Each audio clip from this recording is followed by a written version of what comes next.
एक नया डेवलपमेंट आप लोगों के सामने लेकर के आ रहा हूँ। और ये डेवलपमेंट मुस्लिम कम्युनिटी के वेलफेयर से बहुत ही इम्पोर्टेंट और क्लोजली तरीके से जुड़ा हुआ है।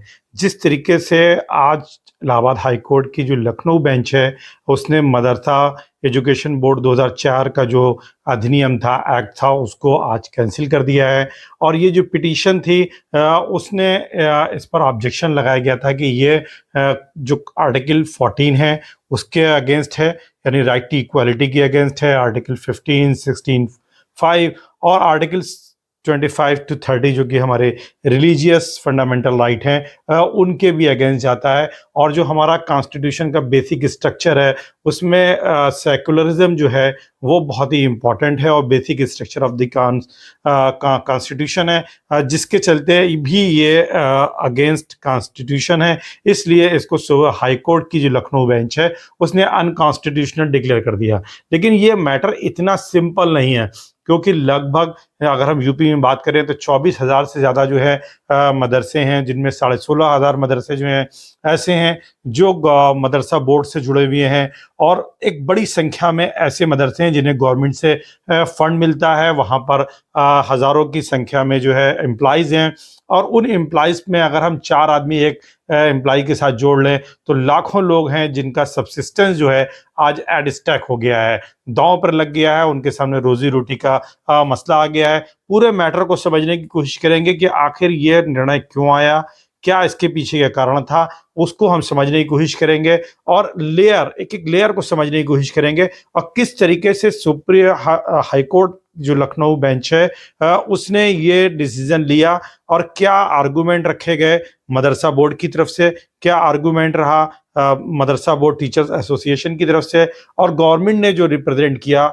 वो उसका क्या पॉइंट ऑफ व्यू था, और पिटिशनर्स ने क्या लॉजिक दी, और क्यों हम हार गए, क्यों मदरसा बोर्ड के टीचर्स हार गए। इस पर फोकस जरूर होना चाहिए, इस पर एक डिस्कशन होना चाहिए, क्योंकि अगर हम इस तरीके की बातों को क्लियर करके लेकर के नहीं आएंगे, एक हमारे अंदर लीगल अवेयरनेस नहीं आएगी, तो डेफिनेटली हमारे साथ ये प्रॉब्लम्स इस तरीके की आती रहेंगी कि हमें अपने केस को किस तरीके से पुट फॉरवर्ड करना है।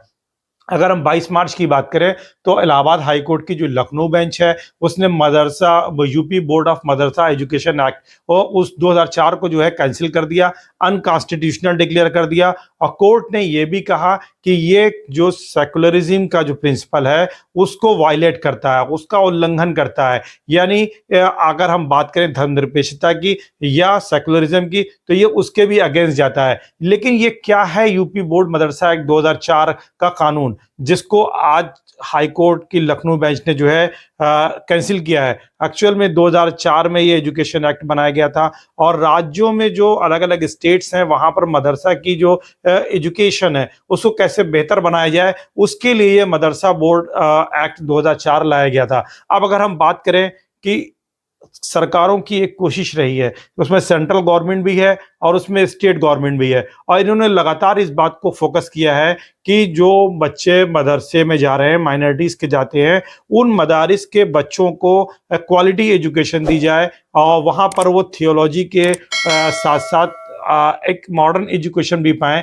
उन्हें हिंदी लैंग्वेज की भी जानकारी होनी चाहिए, उन्हें अंग्रेजी की भी जानकारी होनी चाहिए, कंप्यूटर की भी एजुकेशन उनको दी जानी चाहिए। साथ ही साथ जो फिजिक्स, केमिस्ट्री, बायो या इस तरह के जो मॉडर्न सब्जेक्ट हैं वो भी उनको पढ़ाया जाना चाहिए, ताकि उनका जो कैरियर प्रोस्पेक्टिव है वो ज़्यादा वाइडर हो सके और वो ज़्यादा कंट्रीब्यूट कर सकें कंट्रीज के डेवलपमेंट में। इसके लिए मदरसे में एक रिफॉर्म का प्रोसेस शुरू किया गया, और अलग अलग स्टेट में और सेंट्रल गवर्नमेंट ने भी जो है इस तरीके के मदरसे एक्ट जो है बनाए अलग अलग स्टेट्स में, और जिसके जरिए से मदरसों का मॉडर्नाइजेशन शुरू हुआ।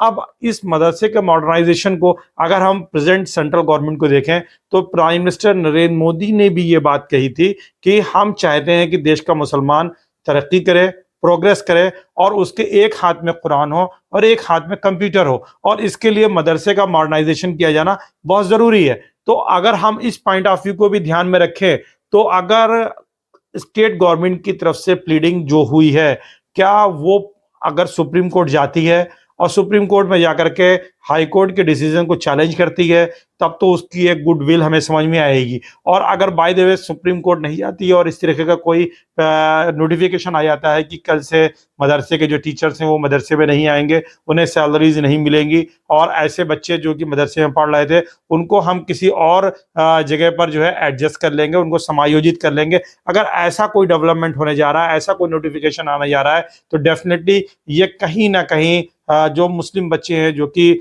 Marginalise section of the society से आते हैं, जिनके पास खाने के लिए नहीं है, और ये जो मदरसे हैं जो बहुत नॉमिनल फीस के ऊपर बच्चों को पढ़ाते हैं, 10 15 20 रुपए की फीस के ऊपर, अगर इनके साथ अनजस्टिस होता है तो डेफिनेटली जो मुसलमान एजुकेशन में पीछे और पीछे चला जाएगा। और साथ ही साथ जो थोड़ा सा एम्प्लॉयमेंट हुआ है इस मदरसा टीचर्स के ज़रिए से, वो भी जो है कहीं ना कहीं डेंट करेगा, कहीं ना कहीं उसमें भी कमी आएगी। तो ये एक बहुत लेटेस्ट डेवलपमेंट हुआ है, और हमने जो प्लीड किया है हम उसको भी समझने की कोशिश करेंगे कि आखिर इसमें क्या बात थी।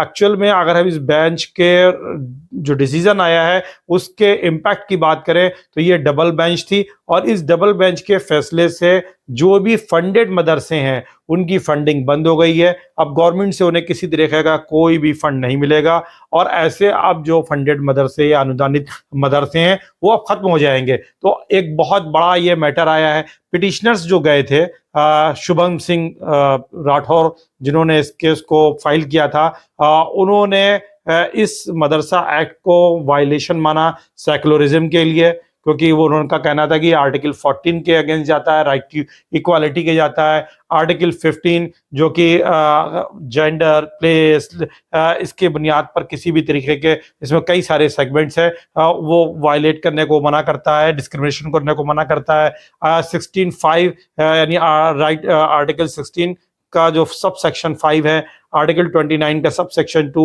आर्टिकल 30 और आर्टिकल 51A जो कि हमारा ड्यूटी है, फंडामेंटल ड्यूटीज है, उससे जुड़ा हुआ है। और एक ऐसी एजुकेशन को प्रमोट करने की बात करता है जो साइंटिफिक हो, जो ज़्यादा इंक्लूसिव हो, मॉडर्न एजुकेशन की तरफ हो, इनोवेटिव हो, और देश को आगे तरक्की की ओर ले जाने की बात करता है। वो आर्टिकल 15A को भी चैलेंज इसमें माना गया कि ये जो मदरसा एक्ट है उसको इससे ये कोलाइड करता है, उससे ये टकराता है।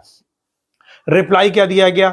सेंट्रल स्टेट गवर्नमेंट ने रिप्लाई जो दिया कि सफिशिएंट पावर स्टेट के पास होती है कि वो इस तरीके के एजुकेशन के लिए इंडिया के कॉन्स्टिट्यूशन के अंदर किसी भी समाज के लिए वो परमिट कर सकती है इस तरीके की रिलीजियस एजुकेशन के लिए।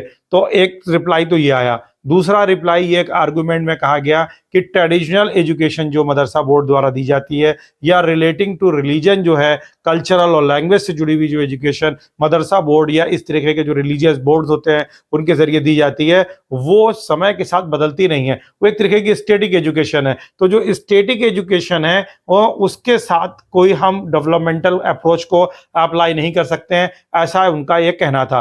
फिर अगर हम बात करें तो इन्होंने साथ ही साथ ये भी कहा कि आर्टिकल 25 जो है हमारा और आर्टिकल 30 ये कॉन्स्टिट्यूशन ऑफ इंडिया को का जो है बहुत ही इंपॉर्टेंट है, फंडामेंटल राइट है, और रिलीजियस राइट को इन्फोर्स करता है, और स्टेट को इस बात के लिए एम्पावर करता है कि वो रिलीजियस एजुकेशन के लिए रूल्स एंड रेगुलेशंस बना सकती है, इसी तरीके की बॉडीज बना सकती है। तो कुल मिलाकर के ये एक आर्गुमेंट रहा गवर्नमेंट की तरफ से, और साथ ही साथ मदरसा बोर्ड के जो लॉयर्स थे, एडवोकेट थे, उनकी तरफ से यह आर्गुमेंट दिया गया। और साथ ही साथ ये भी कहा गया कि यहाँ जो मदरसे में एजुकेशन दी जा रही है वो फ्री एजुकेशन है, और जैसे कि मैंने अभी आपको बताया कि 10-20 रुपए पर मंथ पर आप जो है फीस दे करके बच्चों को यहाँ पर एडमिशन करा सकते हैं। और ये सारे बच्चे चूंकि मार्जिनलाइज सोसाइटी से आते हैं, माइनॉरिटीज से जुड़े हुए हैं, तो इनके लिए एक सुटेबल प्लेस होता है अपनी एजुकेशन को कैरी ऑन करना जो है।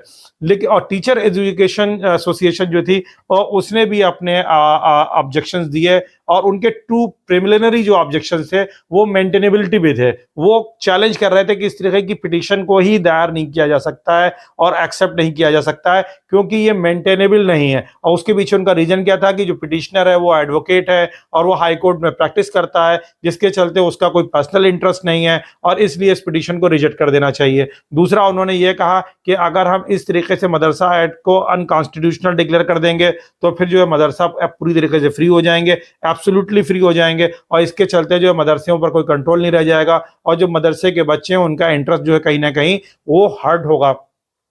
लेकिन जो पिटिशनर्स थे, अब आप उनका रिप्लाई देखिए। उन्होंने क्या कहा? उन्होंने जो प्रिलिमिनरी ऑब्जेक्शन आए, वो उसके लिए उन्होंने कहा कि ये मैटर बहुत सीरियस मैटर है। ये मैटर पर्सनल मेरी इच्छाओं से जुड़ा हुआ है, विश से जुड़ा हुआ नहीं है। मैटर रिलेटेड है फंडामेंटल राइट टू लाइफ से, और ये जुड़ा हुआ है एजुकेशन ऑफ माइनर चिल्ड्रन से, यानी बच्चों की शिक्षा से जुड़ा हुआ है, और फंडामेंटल राइट टू लाइफ जीवन के अधिकार से जुड़ा हुआ है, जो कि फंडामेंटल राइट है, और उन बच्चों के राइट से जुड़ा हुआ है जो कि फाइनेंशियली वीक हैं, वीक फैमिलीज से आते हैं, और देश की माइनॉरिटी कम्युनिटी से आते हैं। तो बहुत ही उन्होंने वाइडर स्कोप में कॉन्स्टिट्यूशनल फ्रेम के अंदर अपनी बात रखी, जबकि अगर हम अपने आर्गुमेंट्स को देखें तो हमारे आर्गुमेंट्स उतने वैलिडेट नहीं दिखाई पड़ते हैं अपेरेंटली। बाकी जो कोर्ट का प्रोसीजर है वो आप उसको समझ सकते हैं।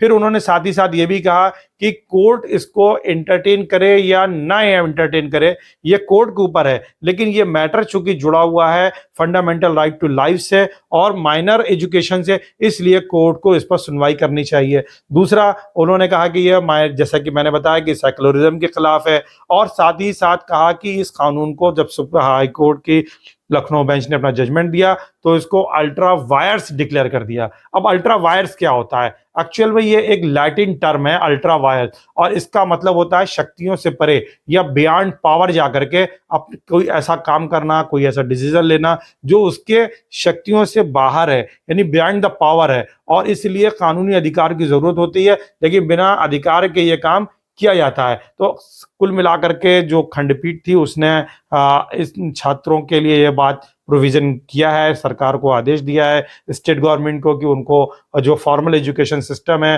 उसमें इंक्लूड किया जाए। और लेकिन कुल मिलाकर के जिस तरीके से अल्पसंख्यक कल्याण है, केंद्र सरकार का जो अल्पसंख्यक कल्याण विभाग है, और जो अल्पसंख्यक ऑर्गेनाइजेशन है, माइनॉरिटीज ऑर्गेनाइजेशन हैं, और उन्होंने भी जो है इस पर जो है ऑब्जेक्शन किया है। 2 लाख बच्चों के भविष्य का फैसला है, हजारों टीचर्स हैं जिनके पीछे फैमिलीज हैं, तो हजारों लोगों के सामने एक उनकी सब्सिस्टेंस या जीविकोपार्जन का एक मसला खड़ा हुआ है। लेकिन हमें यह ध्यान रखना होगा कि हम ये आर्गुमेंट में बताने में कहीं ना कहीं चूक कर गए कि मदरसों का मॉडर्नाइजेशन गवर्नमेंट का एक बहुत ही फोकस प्रोग्राम रहा है, ताकि मुस्लिम बच्चों की एजुकेशन को बेहतर किया जा सके और मेन स्ट्रीम लाइन एजुकेशन में शामिल किया जा सके। तो एक पॉइंट ये बताने को था।